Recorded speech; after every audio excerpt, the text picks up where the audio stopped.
Hey guys, it's Emma here from Cruising Isn't Just for Old People, here today to talk to you about what happens on Embarkation Day.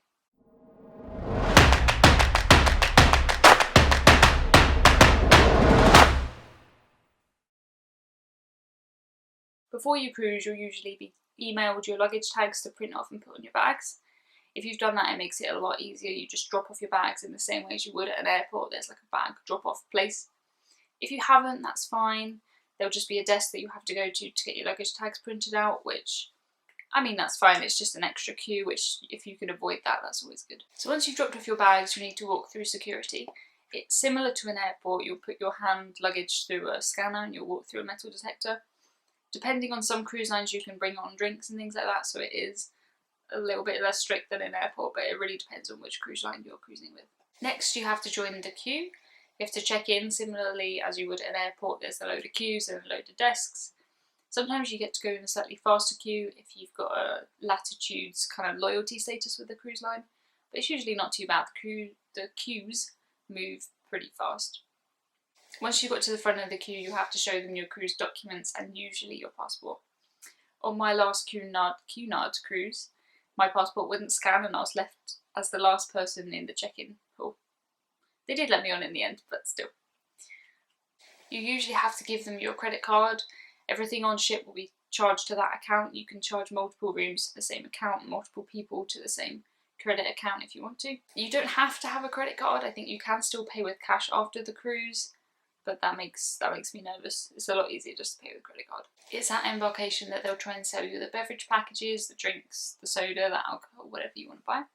If you are going to buy a drinks package, you might as well get it straight away and you can start drinking as soon as you get on the ship. Once you've done all of that admin stuff, you'll be given one of these, which is your cruise card, which is the most important thing on a cruise. It has your name on it and it has your cruise line, your cruise dates, that kind of thing. It does not have your room number on it, so don't think that it does. I know on some of my earlier cruises I assumed that this would have the number on it the same way as like a hotel room key does, but it doesn't.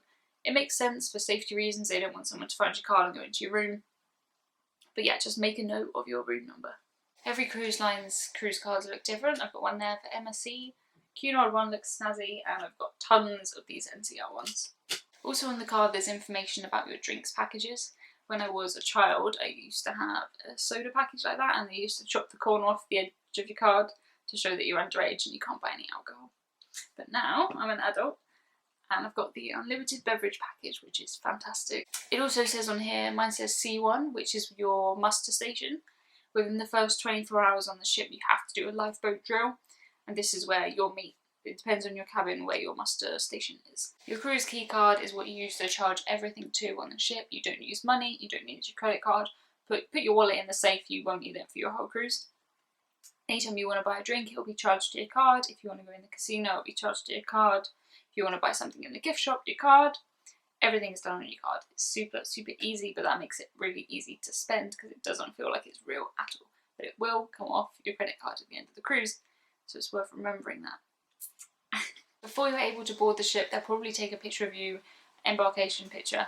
Cruise lines love to take pictures at every opportunity, and I normally don't buy them, but I did buy them once.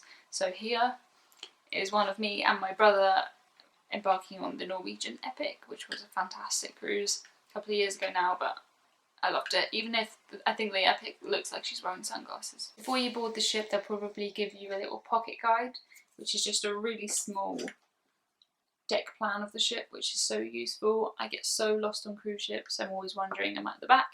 Am I at the front? Is it up? Is it down? I have no idea. I've got the worst sense of direction in the world, so this is well worth having. Depends what time you've arrived at the port if you can get straight on the ship. If the ship's not ready, you'll be put into like a little holding pen room and you'll have to wait and you'll be called to board the ship. If it's already ready, you can head straight to lunch, which is great. If you're like me and you need to know what's going to happen where before you get somewhere, I hope this video has helped you. You really don't need to worry about Embarkation Day. The worst thing is that you have a couple of queues, but as long as you know that and you're prepared, that'll be completely fine. They're normally not too bad at all. It's basically like going through a scaled down version of an airport. So if you've been through an airport, you're more than qualified to go on a cruise. If this has helped you at all, please subscribe. I'm going to bring you new videos every single week. I've got so much to talk about. So yeah, please subscribe and I will see you later.